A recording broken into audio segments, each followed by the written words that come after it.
পুলিশের জালে কলকাতা পুরসভার আরও এক তৃণমূল কাউন্সিলর ৩৯ নম্বর ওয়ার্ডের কাউন্সিলর মোহাম্মদ জসিমউদ্দিনকে গ্রেপ্তার করেছে পুলিশ। ২০২৩ সালে এক নাবালিকাকে যৌন নির্যাতনের অভিযোগ রয়েছে তার বিরুদ্ধে। পক্সো আইনে মামলা রুজু হয়। গতকাল কাউন্সিলরের বাড়ির সামনে দিয়ে যাওয়ার সময় নাবালিকাকে মারধর করা হয় এবং হুমকি দেওয়া হয় বলে অভিযোগ। নাবালিকার পরিবারের অভিযোগের ভিত্তিতে তৃণমূল কাউন্সিলর জসিমউদ্দিনকে গ্রেপ্তার করেছে পুলিশ।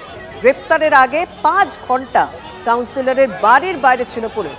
গেটে তালা ঝুলিয়ে বাড়িতে ঘাপটি মেরেছিল অভিযুক্ত। চাবিওয়ালা এনে ডুপ্লিকেট চাবি তৈরি করে বাড়ির ভিতরে ঢুকে তৃণমূল কাউন্সিলরকে গ্রেপ্তার করে পুলিশ। ধৃত কাউন্সিলরকে নিয়ে যাওয়ার সময় তুমুল উত্তেজনা দেখা দেয়। পুলিশের গাড়ির সামনে বিক্ষোভ চলে। উত্তেজিত জনতাকে লাঠি উঁচিয়ে তাড়া করে পুলিশ।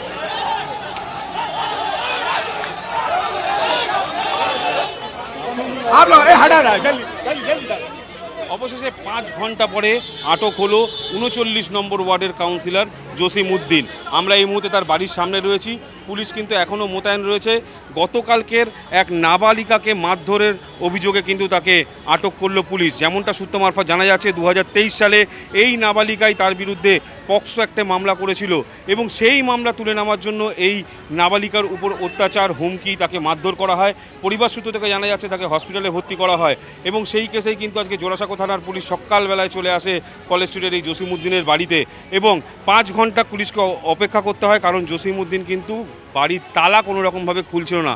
পরবর্তীকালে চাবি বানানোর লোককে নিয়ে এসে পুলিশ ডুপ্লিকেট চাবি তৈরি করে সেই চাবি দিয়ে তালা খুলে তারপরে কিন্তু জসিমউদ্দিনকে আটক করে নিয়ে যাওয়া হলো। আটক করে বার করবার সময় কিন্তু একই রকমভাবে আমরা দেখেছি বিগত দিনে যেরকমভাবে তৃণমূলের করাপ্টেড নেতাদের উদ্দেশ্য করে স্থানীয় মানুষজন ডিম ছোড়ে, এই জসিমউদ্দিনকেও কিন্তু উদ্দেশ্য করে ডিম ছোড়া হয়। পুলিশকে মৃদু লাঠিচার্জ করতে হয়, ব্যাপক পরিমাণে উত্তেজনার সৃষ্টি হয়।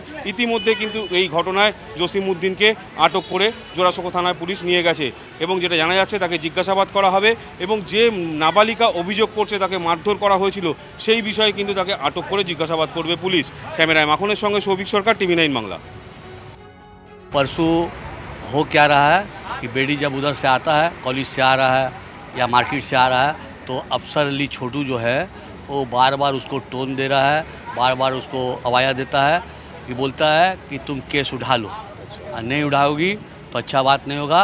जसीम भाई हम लोग का काउंसलर है, हम लोग का बॉस है, ठीक है, और उसको तुमको केस उठाना होगा। छोटू के काउंसलर का छोटू अफसर अली छोटू जो है और काउंसलर का मैन बाहुबली गुंडा है, ठीक है, वो सब पाल के रखा गुंडा को।